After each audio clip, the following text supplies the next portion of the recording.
Quero compartilhar nesse momento a palavra. Depois nós vamos para os outros momentos do nosso culto. E só no compartilhar dessa palavra, eu queria que você, junto comigo, em um momento aqui, orasse pelo Brasil. Esse tema de hoje não é um tema muito apaixonante. Muitas pessoas não gostam muito desse tema. Primeiro tem os avisos, daqui a pouco entra a tela. Esse é um tema que ainda tem muita controvérsia, até mesmo dentro da igreja. Existem cristãos que acreditam nesse tema, existem cristãos que não acreditam nesse tema, apesar da Bíblia estar recheada de verdades desse tema. Se vocês puderem pôr minha palavra, por favor. Nessa noite, como foi de manhã, eu quero compartilhar com vocês sobre a verdade da guerra espiritual. Quero tentar mostrar para você como a guerra espiritual é real. A guerra espiritual, ela é verdadeira. Antes de entrar na pregação em si, antes de aprofundar, eu queria te mostrar algo para você entender algumas coisas. Há alguns anos atrás, a data está lá, Deus falou comigo, Deus falou com um pequeno grupo, da gente começar essa igreja, alguns anos atrás. Ontem, desde quinta-feira, nós estávamos num grande evento aqui, lotado. Mais de 2.000 pessoas participaram, crianças, adolescentes, jovens. Todos os nossos espaços grandes estavam lotados de pessoas, lotado o templo infantil, lotada a quadra, lotada as salas, gente para tudo que é lado aqui nesse evento, e um evento falando de guerra espiritual. Eu preparei essa palavra da guerra espiritual já fazem mais de 20 dias, para a gente poder disparar para os líderes de casa de paz. Eu não sabia que seria ministrado guerra espiritual na imersão, mas foi muito falado. E quando o apóstolo Géser me convidou para pregar ontem, e eu fui pregar, veio no meu coração de falar um pouquinho para quem estava aqui na imersão, dos nossos começos. Esse aqui não é o primeiro lugar. Esse é o primeiro lugar da igreja, mas nós tivemos... Essa igreja começou na casa de um irmão, na sala da casa dele. Eu procurei muito essa foto, eu não achei, só achei com baixa qualidade. Quando eu punha no telão não dava para ver. Eu queria pôr, que foi o ano de 1990, começo de 97, na casa do Gilberto e da Kátia. E depois esse aqui é o primeiro prédio que nós entramos, em 1977, depois que a gente saiu da casa da Dona Lúcia, do seu Alfeu também, que era um dos pontos de pregação nosso. Seu Alfeu não queria saber de Jesus, irmão. Esse moço aí de cabelo branco era encardido, viu? Pessoa boa, mas não gostava de Jesus, gostava muito de mim. Você está se escondendo aí, meu irmão? Você é mó bênção hoje, você é mó sapatinho de fogo, meu irmão. Seu Alfeu, muita bênção. Ele e Dona Lúcia. Nós começamos lá. E você vai entender por que eu estou falando isso. 1977, nós começamos, eu acho que 40 pessoas ficava a gente de pé, se tivesse aí. Tão pequenininho.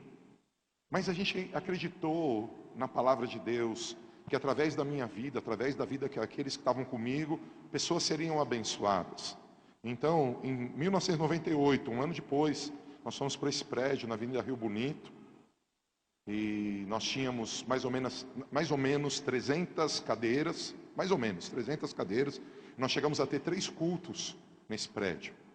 Era muito legal, foi um tempo muito gostoso, a gente trabalhou muito para conquistar esse prédio. Quando nós pegamos a chave, ele era lotado, o galpão todo de estantes gigantescas de madeira.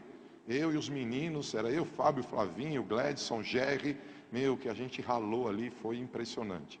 Aí ficou essa igreja bonita, nós chegamos a ter muitas pessoas aí, e foi crescendo o ministério, e cada pessoa que ia se aproximando, Deus ia usando para abençoar vidas. Pega isso aqui que eu estou dizendo, amém? Deus falou comigo para começar a igreja, nós fomos para a casa do Gilberto, um grupo veio junto. Além de me usar, Deus começou a usar pessoas. Além de usar as pessoas, começou a usar outras pessoas. E nós chegamos aí.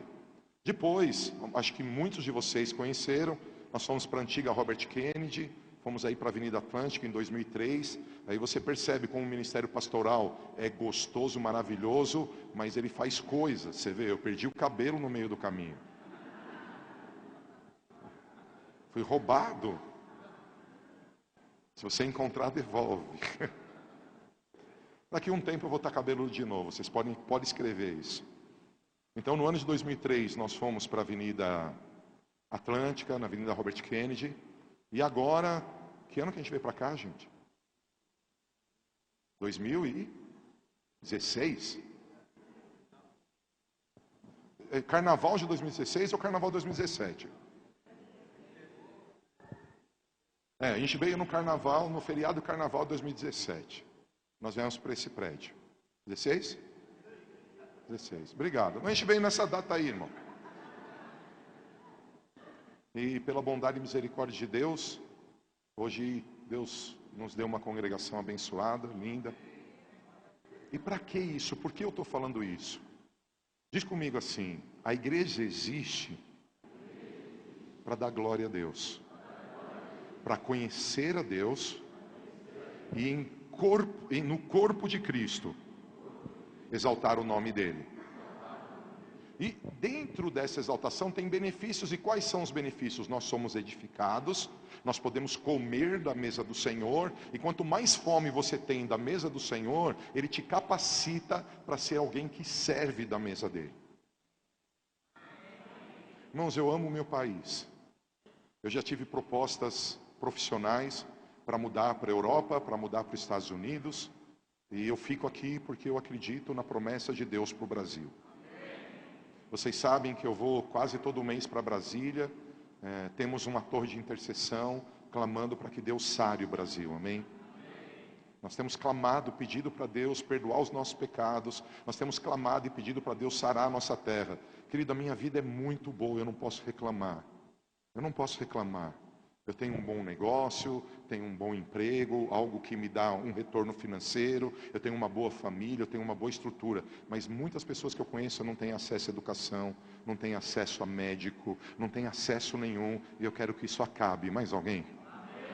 Amanhã eu vou para os Estados Unidos, e quando eu vou para os Estados Unidos eu vejo uma realidade tão diferente da nossa, e eu fico pedindo para Deus: Deus, muda isso.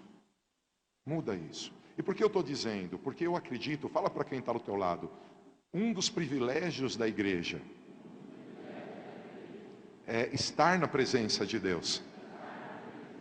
Mas um privilégio ainda maior é carregar a presença de Deus. Veja, lá em Gênesis capítulo 12, Deus falou para Abraão: Abraão, eu não só vou te abençoar, eu vou fazer de você uma bênção. Quem quer ser uma bênção para a sua nação? Alguém que leva justiça, integridade, verdade, autoridade, milagre. Quantos querem ser? Mas olha que interessante, um dia Moisés tinha que confrontar Faraó, e olha que Deus falou para ele: olha, Moisés, vai lá, o teu irmão Arão vai ser o teu profeta, e eu vou pôr você diante de Faraó como Deus.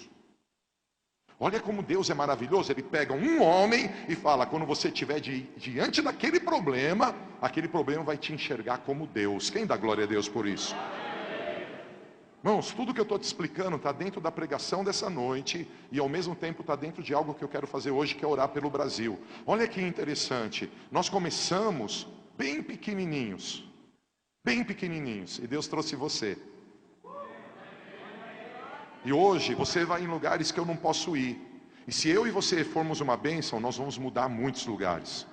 Se nós somos verdadeiros, se nós somos justos, se nós formos bons, se nós formos amorosos, se nós tivermos autoridade para expulsar demônios, autoridade para curar enfermos, o nosso país muda. Você está aí?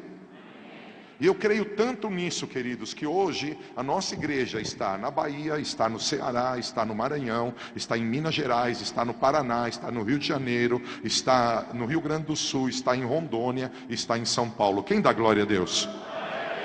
Só que está faltando.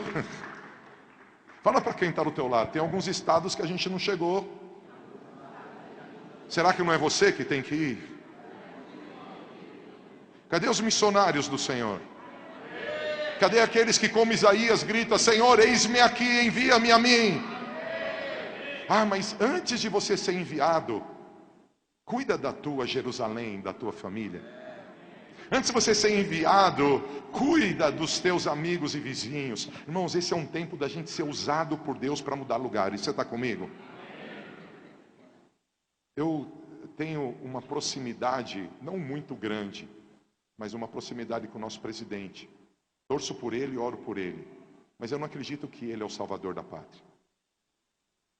Eu tenho hoje, no meu relacionamento de oração, pelo menos 16 deputados federais, que trocamos o WhatsApp, que oramos juntos. Eles são cristãos. Eu não creio que eles são a solução para o nosso país. Aí você fala: eu sei, é Jesus. Não, é a igreja. Olha para quem está do teu lado e fala assim: nós somos o sal da terra. Nós somos a luz do mundo. Eu queria que alguém desse um glória a Deus. Por isso, eu quero hoje pedir para você. Primeiro ponto, nós vamos orar juntos aqui pedindo para Deus abençoar o Brasil. A Bíblia diz que Elias era um homem sujeito às mesmas paixões que eu e você. Ele orou e Deus fez algo glorioso. Mas, segundo ponto, eu vou pedir para você abençoar a tua nação com o teu estilo de vida. Seja alguém que sonha que o Brasil vai crescer. Seja alguém que trabalha para o Brasil crescer. Para de reclamar, para de murmurar, para de criticar e trabalha para essa nação ir para um novo nível. Eu posso contar com você? Amém mesmo? Mesmo sentado, levanta a tua mão, ora pelo país. Talvez você queira orar pela saúde, talvez você queira orar expulsando a corrupção, talvez você queira orar para a igreja se levantar. Ora o que você entende que você tem que orar. Ora, clama ao Senhor.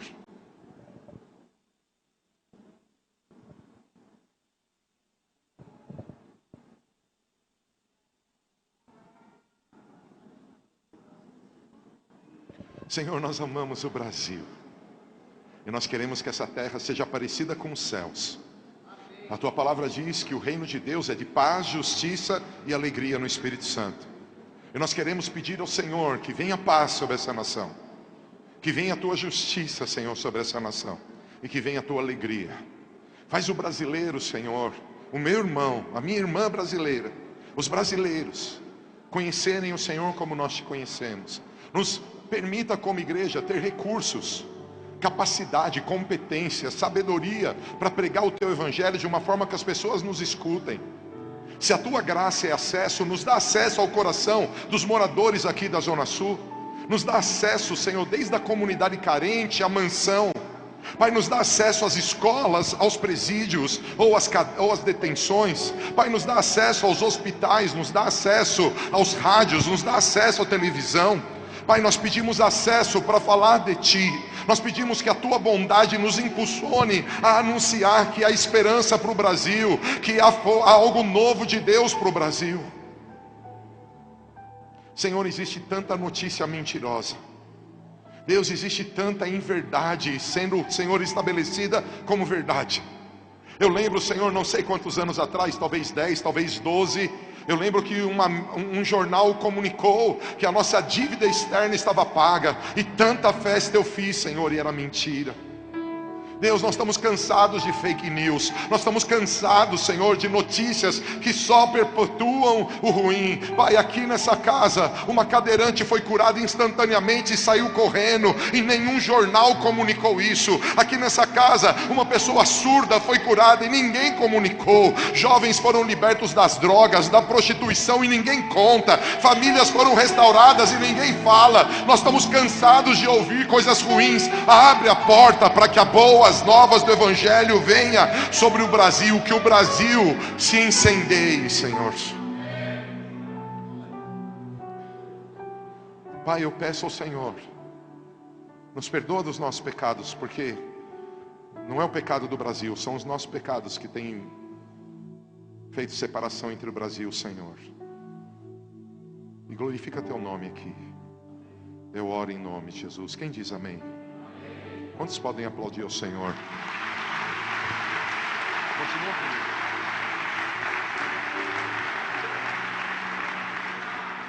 Eu vou pedir licença para fazer várias leituras que vão passar na tela, só para acelerar um pouco o tempo, porque eu usei um tempo um pouco maior nesse tempo de oração, que não estava previsto. Então eu peço licença para eu ler, a leitura vai passar entendimento, eu vou ministrar alguns pontos da ministração.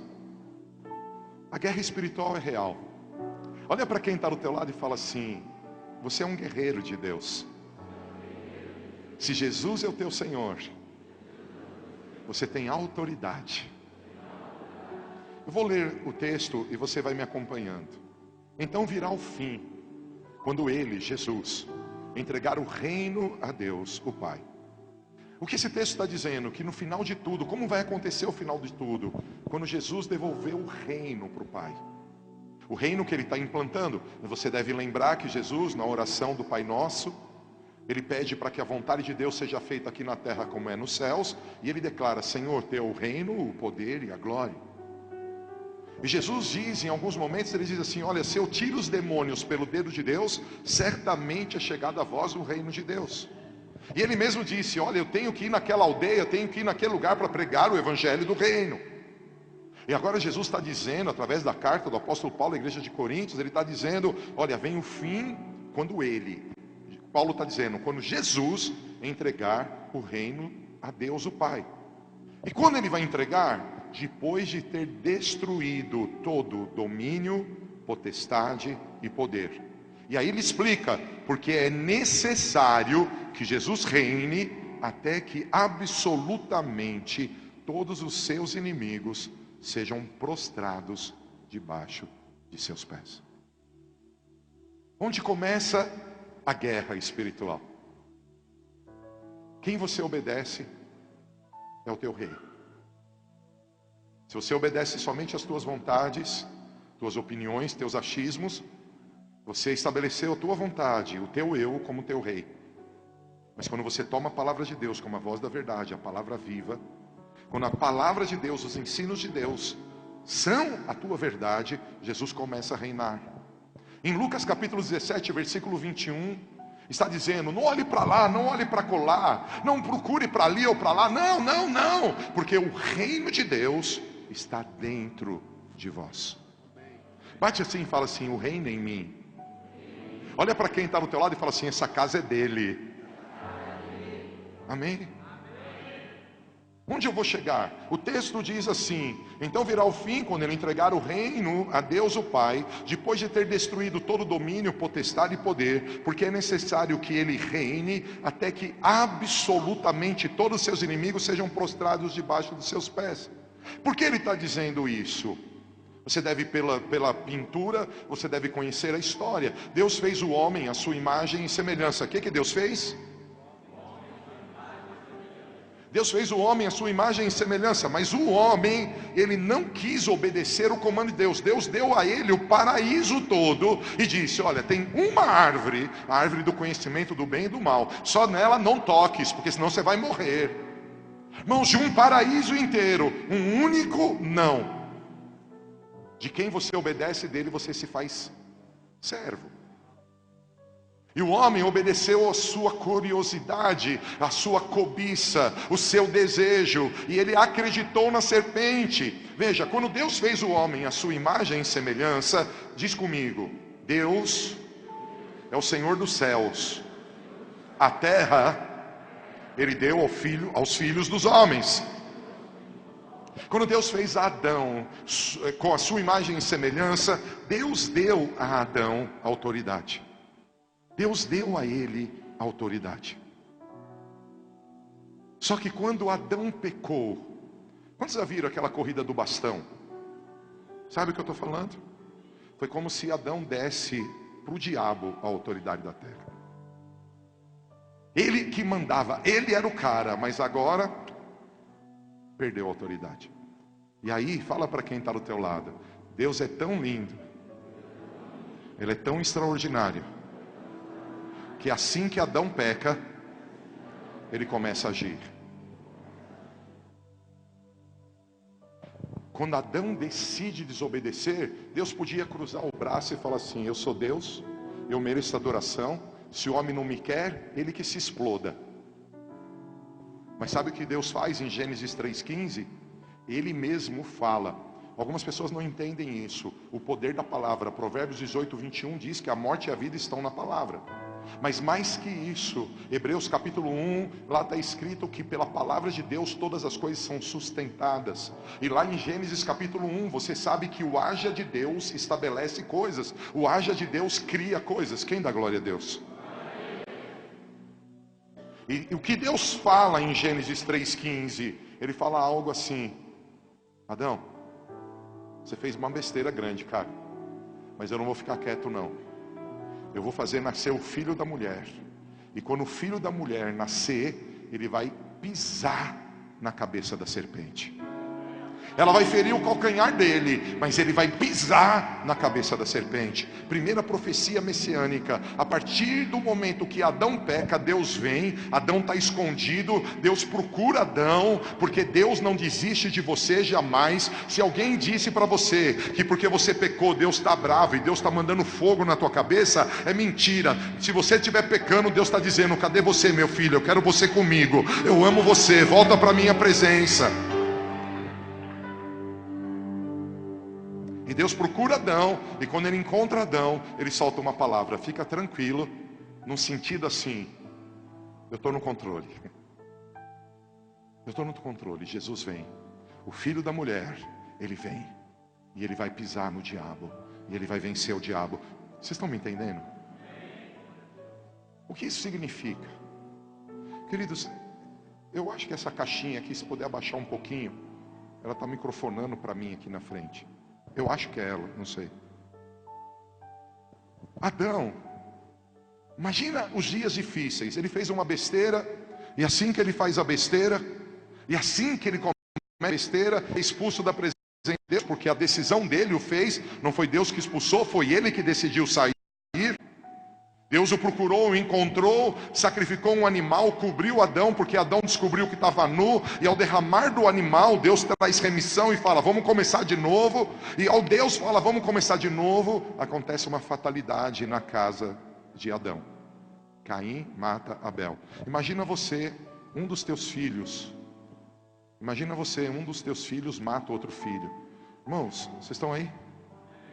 Quantos aqui concordam que isso deve ser terrível?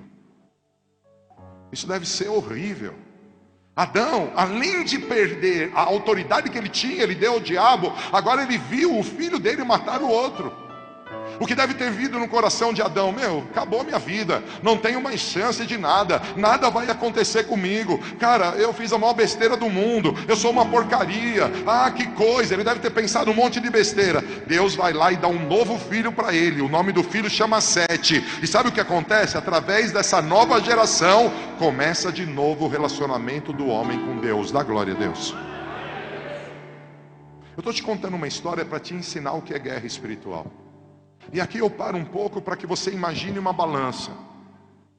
Sabe aquela balança antiga que tem duas cestas? Você quer pesar, você põe uva aqui, aí você põe lá 1 quilo. Ah, tem 1 quilo de uva, você paga por 1 quilo. Lembra dessa balança? Eu e você precisamos pensar em guerra espiritual com essa balança. 2 pontos importantes. Algumas pessoas ignoram a guerra, acham que ela não existe. Acha que guerra espiritual é coisa de fanático, de cara lunático que não estuda a Bíblia. Outras pessoas acham que tudo é culpa do diabo. De um lado da balança, e não existe. Isso daí é coisa para gente que não entende, que não estuda, gente que não quer assumir responsabilidade. Guerra espiritual não é necessária. Esse é um ponto, cuidado. E o outro ponto é você imputar ao diabo todas as culpas. Vou te dar um exemplo. Você não está afim de trabalhar, você não está afim de estudar, você não está afim de fazer nada, e fica dizendo que é o diabo que está tirando o teu dinheiro. Será que Deus falou com alguém aqui? Vou te dar outro exemplo. Você ganha R$1.000, mas você ama comprar chocolate. Você compra R$30 por dia de chocolate. Aí você fala: o diabo está roubando meu dinheiro. Não, é o chocolate, irmão. Quem está aqui? Há pessoas que culpam o diabo coisas que elas estão fazendo de errado. Nós precisamos de um equilíbrio. Diz comigo, equilíbrio. É o sonho de Deus para a minha vida. Nós somos radicais na palavra. Fala, nós somos radicais na palavra. Mas nós não somos desequilibrados.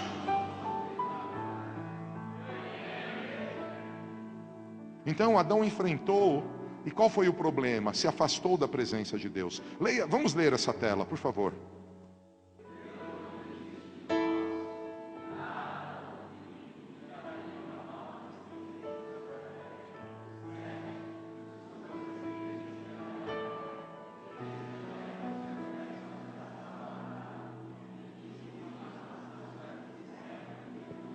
Talvez essa leitura não dê todo entendimento. O que Abraão está fazendo nesse desenho? A adoração, sacrifício. Diz comigo, adoração, sacrifício. Morte do eu. Abandono dos sonhos. Quantos concordam comigo que levar um filho para o altar é renunciar ao teu eu, é renunciar ao teu plano? Sim ou não? O Isaac era o futuro de Abraão. Mas Abraão confiava em Deus, confiava em Deus, confiava em Deus, confiava em Deus, que ele diz, sabia, olha, ainda que eu tenha que matar meu filho, eu tenho convicção e certeza que algo bom vem. Obedecer a Deus, porque a vontade de Deus é boa, é perfeita, é agradável. Você está aí? Na nossa cultura não cabe isso. Mas pense em alguém que era de Ur dos Caldeus. Isso era comum. O cara queria uma conquista de território, ele punha os filhos dele no altar e matava. Era comum. O cara queria, sei lá, algo diferente, ele sacrificava os filhos. Uma das autoridades espirituais da época de Abraão era Moloque. Moloque, o Deus dos abortos, o Deus dos sacrifícios. Então para Abraão aquilo era algo comum, mas ao mesmo tempo Isaac era o milagre de Abraão. Fala para quem está do teu lado, Isaac era o milagre. Vai, fala para outra pessoa, Isaac era o milagre.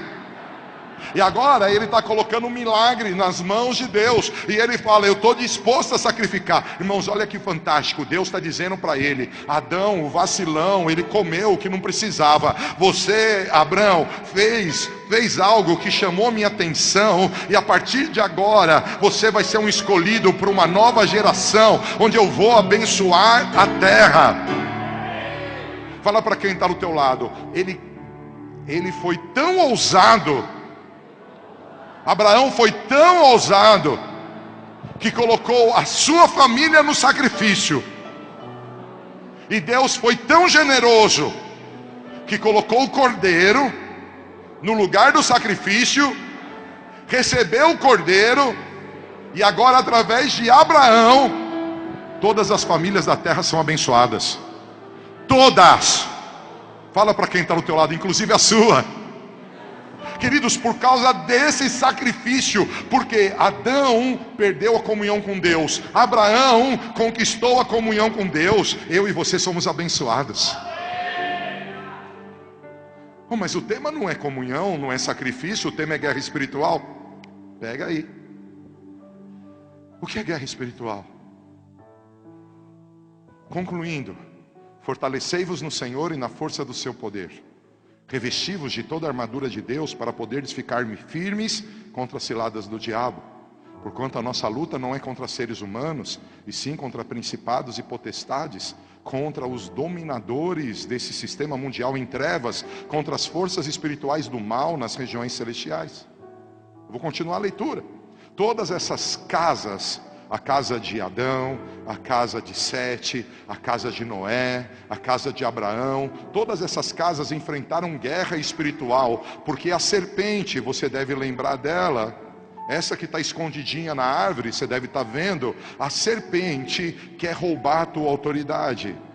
A serpente ela quer fazer com que você perca, porque todas essas casas enfrentaram. Satanás não desiste de nos tirar do nosso propósito com Deus. Deus desenhou você, a Bíblia diz no Salmo 139, todos os dias que foram ordenados para a nossa vida, no livro de Deus foram escritos quando nenhum deles existia. Fala para quem está do teu lado, eu não sei como está a tua história, mas eu sei que Deus escreveu uma linda história a teu respeito.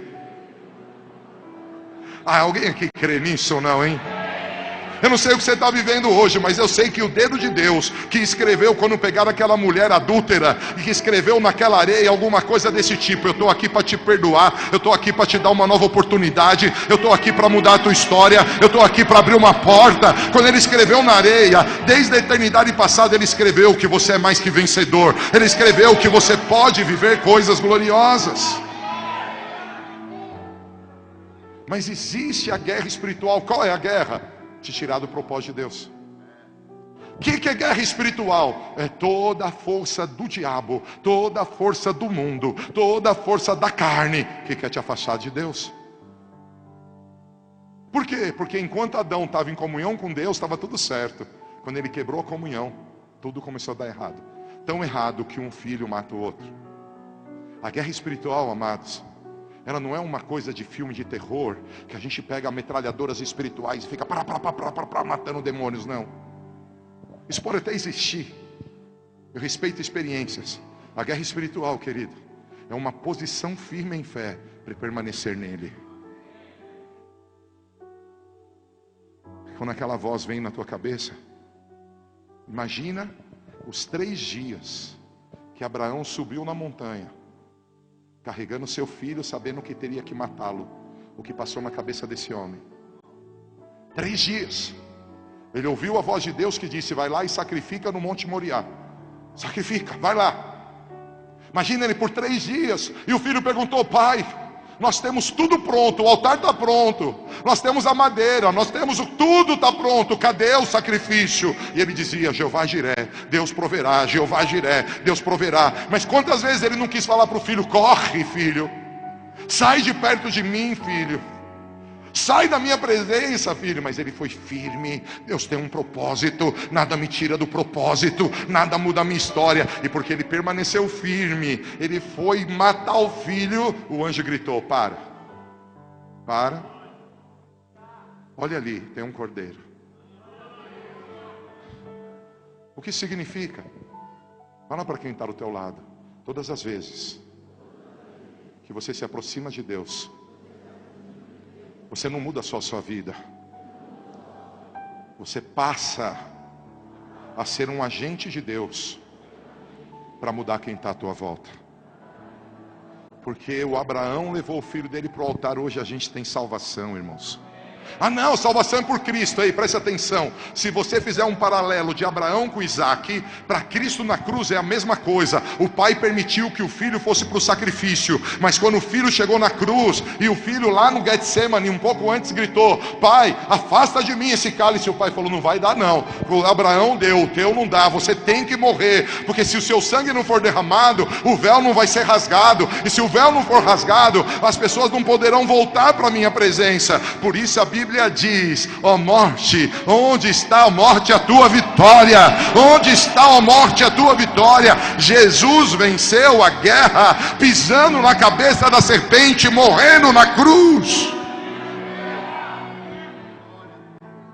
Mas o que acontece comigo e com você? Vai lá para a balança. Eu não preciso de guerra, eu faço tudo direitinho. Eu oro, eu leio a Bíblia, eu sou uma pessoa honesta. Está do lado ruim, desprezando. Pastor, me unge, pastor, clama por mim porque a guerra está feia. Tudo culpa do diabo. Não é isso que a gente está pregando, irmãos. Nós estamos pregando estar firme em Deus. Isso é guerra espiritual. Estar posicionado nele. Eu preciso de uma ajuda. Põe no telão, por favor, Efésios capítulo, eu creio que é capítulo 2, versículo 1. Por favor. Esse texto não está dentro da minha ministração, mas eu preciso ler esse texto, porque eu tenho no meu espírito, igreja. Você precisa enxergar quem é você em Deus. Você precisa enxergar que em Cristo há vitória para a tua vida. Você precisa enxergar que nele nós podemos viver coisas gloriosas. Alguém está aqui? Vamos ler.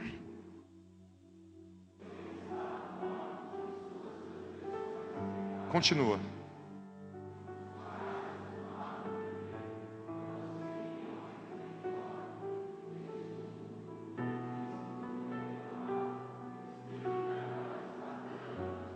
Espera aí.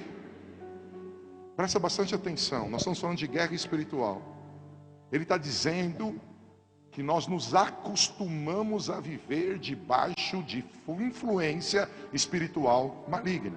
Está aí escrito. Vocês se acostumaram a viver segundo esse mundo. Vocês se acostumaram a viver segundo o príncipe do poder do ar, do espírito que traz desobediência. Adão, não come do fruto. Como? Abraão, mata Isaac. Mato. Quem obedeceu? Alô? Quem obedeceu? Adão foi desobediente. Por favor, versículo 3, eu quero que você leia bem forte.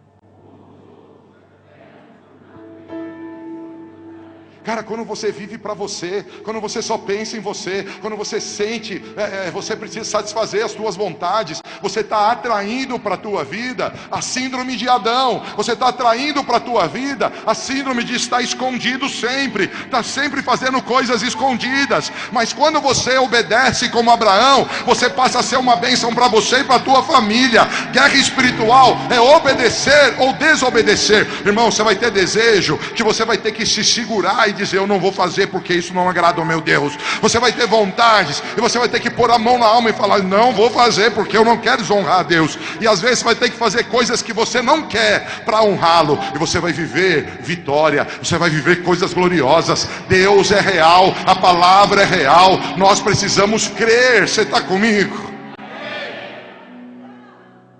Por que as pessoas não gostam de guerra espiritual? Porque a guerra espiritual, ela mostra o seguinte: a igreja tem um grande papel. Olha para quem está do teu lado e fala assim: sabe como o Brasil vai ser restaurado?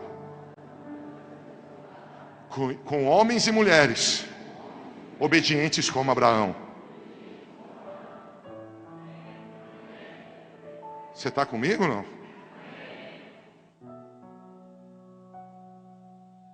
Essa palavra, ela é tão difícil que a gente não ganha aplauso. Você vem aqui em outros cultos que eu estou falando de vitória, pai, grita o tempo todo, a gente de pé, aleluia. Prega de obedecer. A esposa ficou assim. Mas Jesus ama a gente. Eu preciso ler o próximo verso. Por favor, vamos lá. Chegou a parte boa.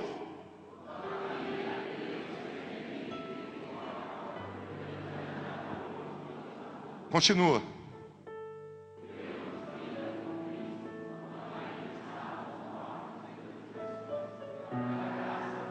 Pega na mão de quem está do teu lado e fala assim: Deus te ama demais, cara. Ele tem planos extraordinários para você. Há uma linda história para a tua vida. Há um convite de Deus hoje de assumir autoridade para a vitória, de obedecer a Deus para viver o melhor dele. Por favor, coloca no telão Gênesis 3,15, por favor. Gênesis 3,15.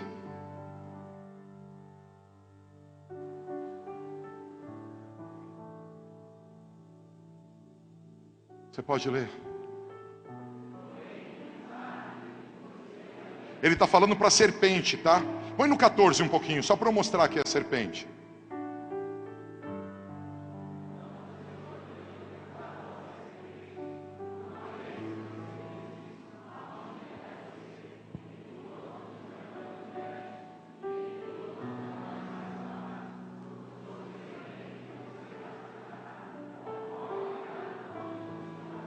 O 15.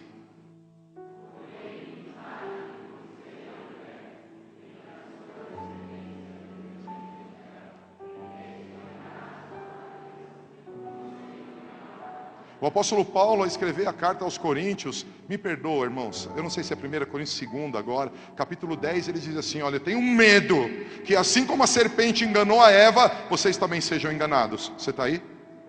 Aí nós vamos para a revelação de João, na carta de Apocalipse, lá está escrito assim: olha, o dragão, a antiga serpente.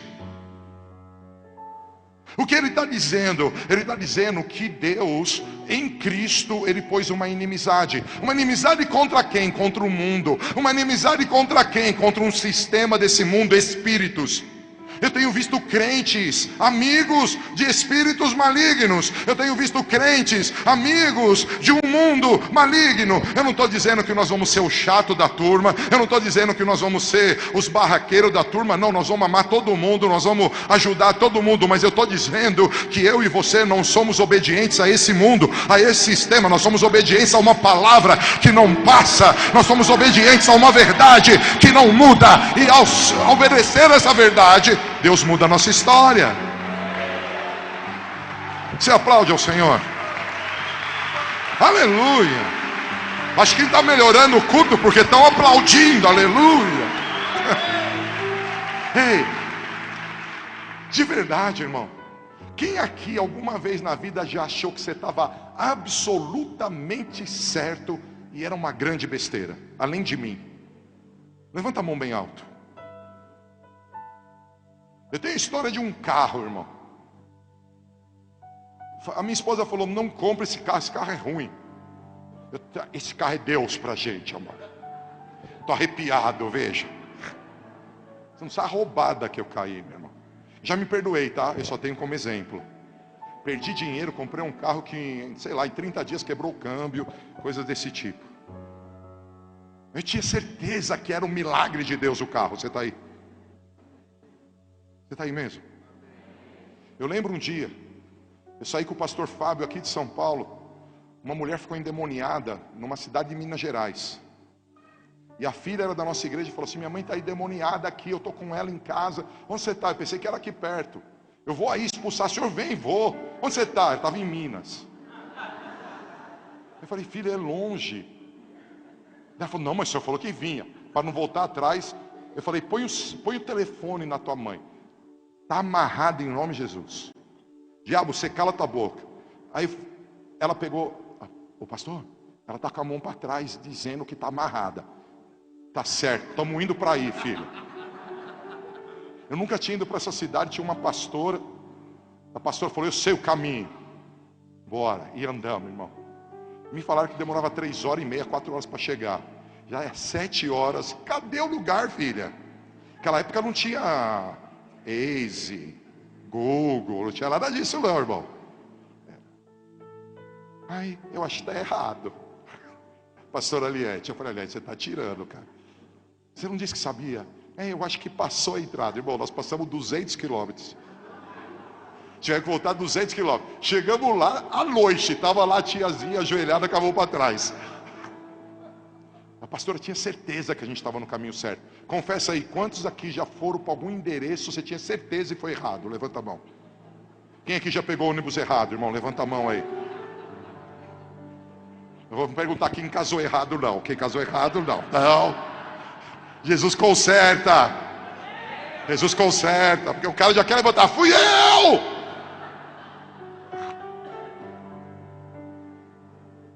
Irmão, olha para quem está do teu lado e fala assim: quando a gente acha que a gente tem certeza das coisas, mas a gente sai da palavra, já perdemos a guerra. Fala para quem está do teu lado: a força da guerra espiritual é obediência. É obediência. É obediência. Por favor, ponha a minha palavra de novo. Por favor, leia esse texto.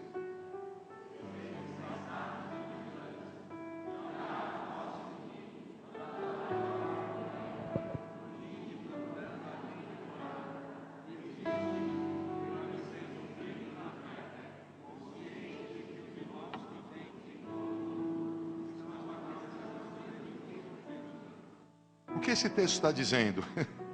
Irmão, se você gosta ou não gosta, a Bíblia diz que você tem um adversário. Fala para quem está do teu lado, nem todo mundo que está aqui gosta de você. Alguém já começa, meu Deus, não fala isso. Outro já tira o alho, foi no ombro. O outro já abre a Bíblia no Salmo 91 e fala, aleluia.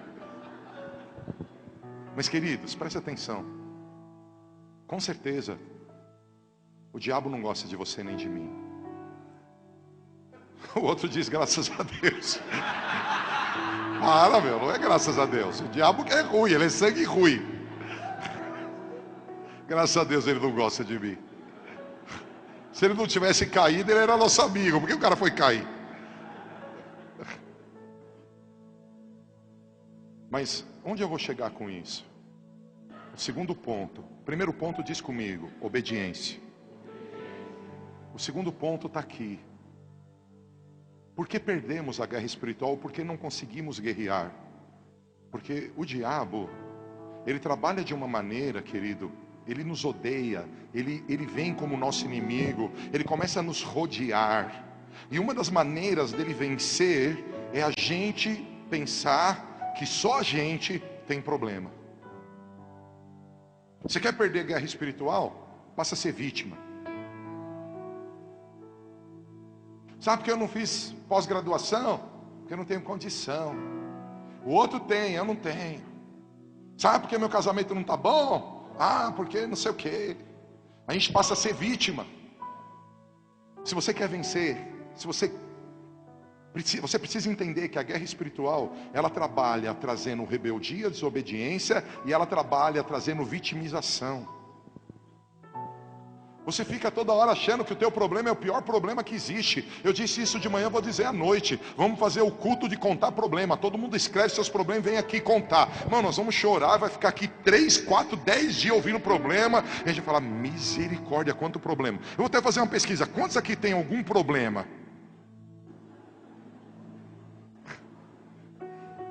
Se você tiver mais do que 2 problemas, levanta as 2 mãos.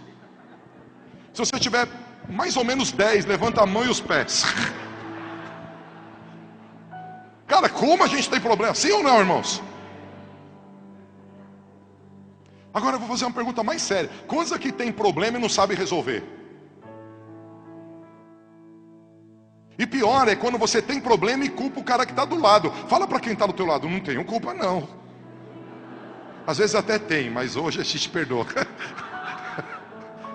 Hoje a gente perdoa. Às vezes a culpa é justamente dessa pessoa que está do lado, mas está tudo bem.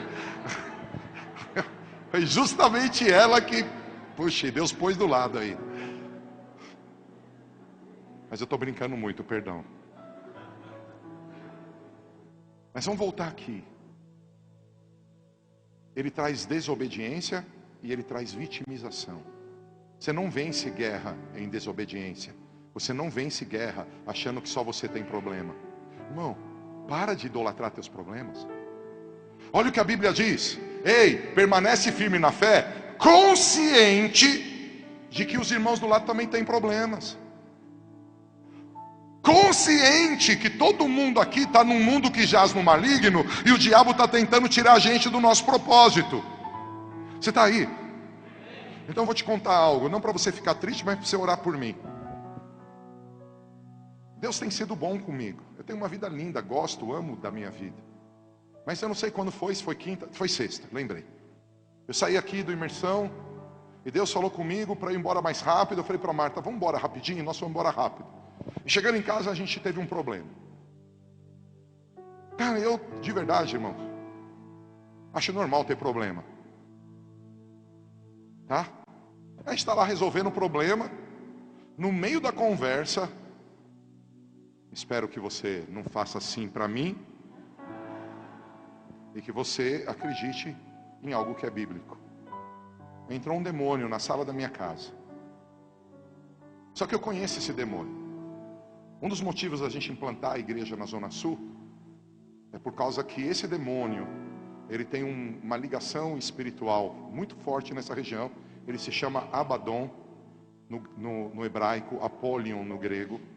E uma das únicas, ou a única imagem desse espírito na cidade de São Paulo, ficava aqui na represinha ali no final da De Pinedo. Quando Deus mostrou isso pra gente, através de uma visão profética, há anos nós guerreamos com Ele. Na noite em que meu filho que está tocando teclado, Murilo, na noite que eu soube que ele estava com câncer,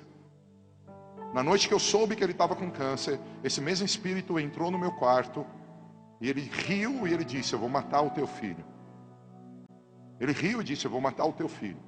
Nós tínhamos recebido o comunicado médico da gravidade do problema. E ontem, na sexta-feira, esse espírito entrou na minha casa.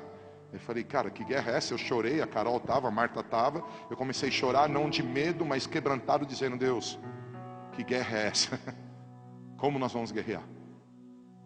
Guerreei, eu saí da sala, a Marta ficou ali com a Carol, e eu fui para o meu quarto e chamei esse espírito para a guerra.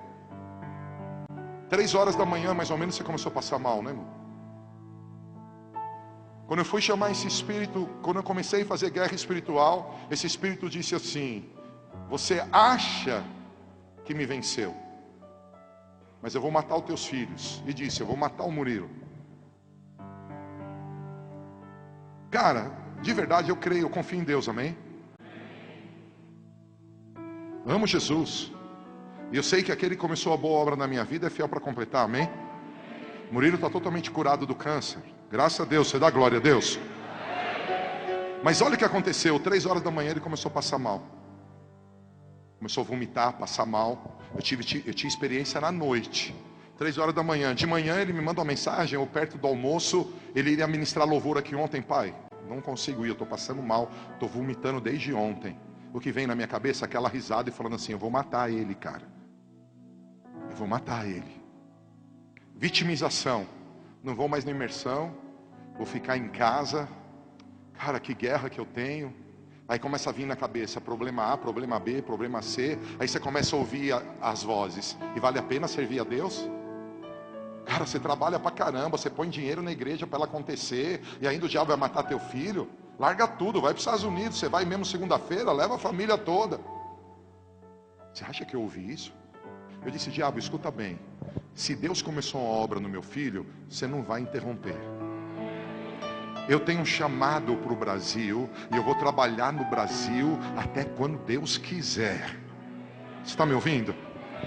Eu disse: diabo, eu tenho convicção e certeza que isso é blefe, mas a palavra ensina que o mal que eu temia, esse veio sobre mim. Eu não tenho medo de você. O meu Deus fez uma promessa que Ele vai servir por muitos anos do meu lado. Então você cala a tua boca. Agora, o que eu quero dizer para você: se a vitimização entra, eu começo a murmurar, reclamar, eu começo a achar que eu sou o filho abandonado de Deus, que Deus não olha para mim. Aí eu começo a cantar: olha para mim, porque Ele nunca olha. Ah, cara, para, você não vai a lugar nenhum. Deus quer levantar uma geração que diz: sim Senhor, eu sei quem eu sou, não importa o problema, eu estou em Ti. E o que vai acontecer? Ela vai vencer. Irmão, tem gente que usa a boca para amaldiçoar. O diabo fala: teu filho vai morrer. Ele vai lá e conta para a esposa: ai, vamos orar porque o Murilo vai morrer. Para, irmão, vai morrer nada. Você não tem nem que perpetuar o pensamento louco que o diabo colocou em você. Você tem que perpetuar a palavra de Deus, porque passa o céu e a terra e a palavra não passa. Você tem que perpetuar o que está escrito no teu livro. Isso é guerra espiritual. Quem está comigo aí? Queridos, está muito bom. São 22 telas. Eu estou na 12ª, mas vamos parar aqui.